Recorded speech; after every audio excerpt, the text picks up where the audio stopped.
कई बार ख्याल आता था कि पैगंबरों की जो मौत होती है अक्सर ऐसे कि वो पहले बिस्तर पे जाते हैं, बीमार होते हैं। जैसे हमारे नबी सल्लल्लाहु अलैहि वसल्लम काफ़ी दिन बीमार रहे, वसीयतें की आपने, हज़रत अबू बकर को अपने मुसल्ले पे खड़ा किया। लेकिन सुलेमान अलैहिस्सलाम की मौत अजीब अंदाज से हुई है। सुलेमान अलैहिस्सलाम की जो मौत है ना, वो अंदाज ही क्या था, अलग। बैठे हुए हैं, लाठी पे सहारा है, लाठी सहारा लेके हजरत सुलेमान अलैहिस्सलाम बैठे हुए हैं और जिन्नात से काम ले रहे हैं। जिन्नात तामीराती काम कर रहे हैं, और भी जो इंसान और जिन्नात ना, वो बड़े मशक्क़त वाले काम। और कुरान कहता है वो मशक्क़त वाले काम हजरत सुलेमान अलैहिस्सलाम के रोब की वजह से कर रहे हैं। ये रोब ना होता तो वो ये काम ना करते, क्योंकि इतनी टेंशन वाला काम इंसान या तो लालच में करता है या किसी के दबाव में करता है। इतने बड़े बादशाह हजरत सुलेमान अलैहिस्सलाम के कुरान कहता है ना सुलेमान से पहले किसी को ऐसी बादशाहत मिली और ना क़यामत तक किसी को ऐसी बादशाहत मिलेगी। जो वसाइल असबाब अल्लाह ने हजरत सुलेमान अलैहिस्सलाम को दिए, क़यामत तक किसी को नहीं मिलेंगे। तभी किसी पैगंबर के साथ किंग नहीं लगता।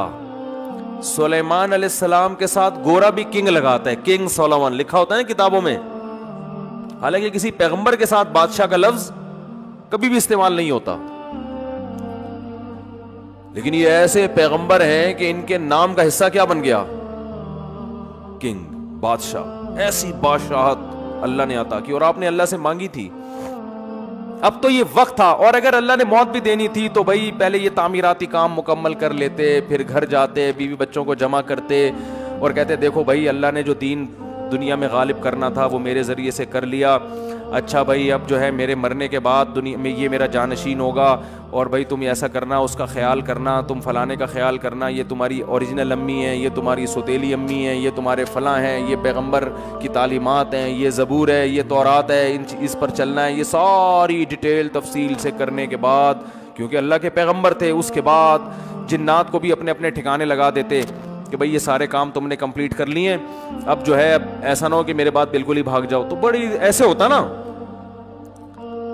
अल्लाह ने एक तरफ इतनी मैनेजमेंट अता की है, ऐसा इंतजाम सुलेमान अलैहिस्सलाम को दिया है कि भाई उनसे ज्यादा मैनेजमेंट तो हमें कहीं मिलती नहीं, हर काम सलीके से हो रहा है। लेकिन मौत ऐसी आई है जो बज़ाहिर ऐसा लगता है कि इसकी तो कोई लॉजिक बनती है ही नहीं है। काम के दौरान अल्लाह ने बैठे बैठे उठा लिया।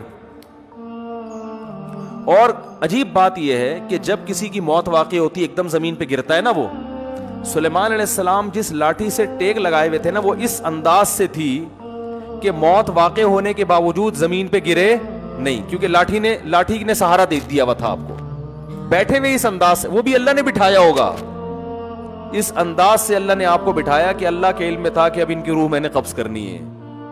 सुलेमान अलैहिस्सलाम बैठे हुए, और बज़ाहिर ऐसा लगता है हजरत सुलेमान अलैहिस्सलाम को भी पता नहीं था, क्योंकि पता होता ना तो फिर वो पूरा इंतजाम करते बैठ के। तो बैठे हुए हैं और लाठी के सहारे पर कुरान कहता है हमने उनकी रूह को कब्ज कर लिया, मौत का फैसला। बस ऐ सुलेमान, ये दुनिया की जो बादशाहत है ना, इतनी मैंने आपको दी है कि ना आपसे पहले ना आपके बाद, लेकिन छीनूंगा उसी तरह से कि लोगों को यकीन आ जाए कि दुनिया दिल लगाने की जगह नहीं है। जब सुलेमान को दिल लगाने की इजाजत नहीं है तो हमारे पास है क्या? एक चिंची लेके घूम रहे होंगे, एक रक्षा लेके घूम रहे होंगे, 120 गज के 240 गज के 2-4 प्लॉट होंगे, या 8-10 इमारतें बना लेंगे, बिल्डर बन जाएंगे बहुत बड़े। पूरा बैरियर टाउन भी खरीद लो तो कितना है? कुछ भी नहीं है। तो अल्लाह ने फरमाया तुम किस खेत की मूली हो?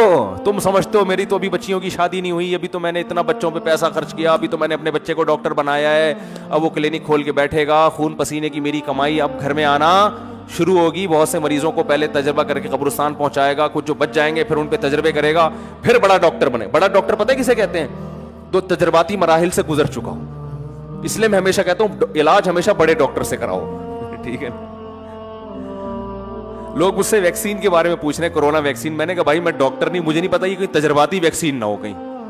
तो किसी अच्छे डॉक्टर से पूछ लो, तजर्बों के बाद हमें लगा रहे हो या हम पे तजर्बे कर रहे हो, क्योंकि बाज दफा तजर्बे भी हो रहे होते हैं डॉक्टरों के, लगा के देखो होता क्या है। सही है ना? तो हमें क्या पता भाई, इसलिए मैं, लोग मुझसे कहते हैं, मैं कहता हूं भाई किसी बड़े डॉक्टर जो आप जानते भी हो जिसको, कि मुझ पे कम से कम ये तजर्बा नहीं करेगा, वरना वो तजर्बों की भेंट ना चढ़ जाओ कहीं।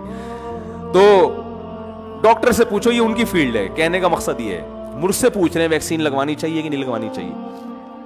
तो जब सुलेमान अलैहिस्सलाम जैसा ताकतवर बादशाह, जिसकी सल्तनत का दबदबा और रोब आज तक उसके नाम के साथ, उनके नाम के साथ किंग लगा हुआ है, दुनिया मानती है बहुत बड़े बादशाह थे और अल्लाह के महबूब पैगंबर भी थे, उनको मौत ने मोहलत नहीं दी है भाई। मौत बता के नहीं आती, सेकंडों में काम तमाम कर देती है। और उनकी सेहत कैसी होगी? वो तो पैगंबर थे, पैगंबर बीमार थोड़ी होते हैं। वक्ती बीमारियां पैगंबर को होती हैं, ठीक हो जाते हैं। ये जो इस तरह की बीमारियां हैं ना, जो चिपक जाती हैं इंसानों के साथ, ये पैगंबरों के साथ नहीं होती। इल्ला ये कि अय्यूब अलैहिस्सलाम को आजमाइश के तौर पे बीमार किया गया, वरना पैगंबरों की सेहत तो बहुत जबरदस्त होती है। इतनी जबरदस्त सेहत, इतना रोब, इतना दबदबा, खुशहाली, कोई टेंशन भी नहीं है, सब अल्लाह भी राजी। सब कुछ होने के बावजूद अभी कंस्ट्रक्शन का काम चल रहा है। काम भी क्या चल रहा है?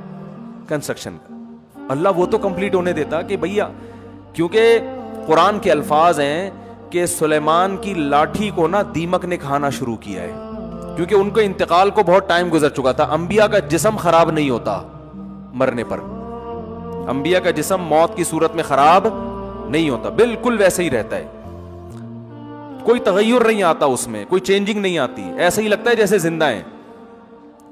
तो कुरान के अल्फाज हैं कि दीमक ने उस लाठी को खाना, दीमक या कोई भी कीड़ा, बज़ाहिर दीमक ही है जो जमीन से निकलती है, खाना शुरू किया है। तो उसकी वजह से बैलेंस क्या हो गया? आउट।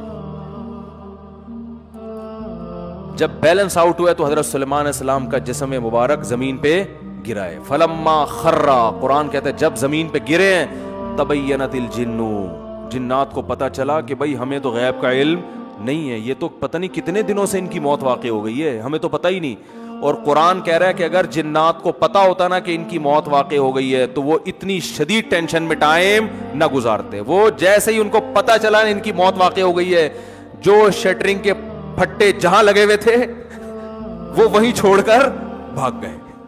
बहुत बड़ी लॉजिक है। वो लॉजिक ये है कि अल्लाह ने बता दिया मैं किसी को किसी भी टाइम पे मार सकता हूं, ये प्रोजेक्ट तुम्हारे ये यहीं के यहीं रह जाएंगे।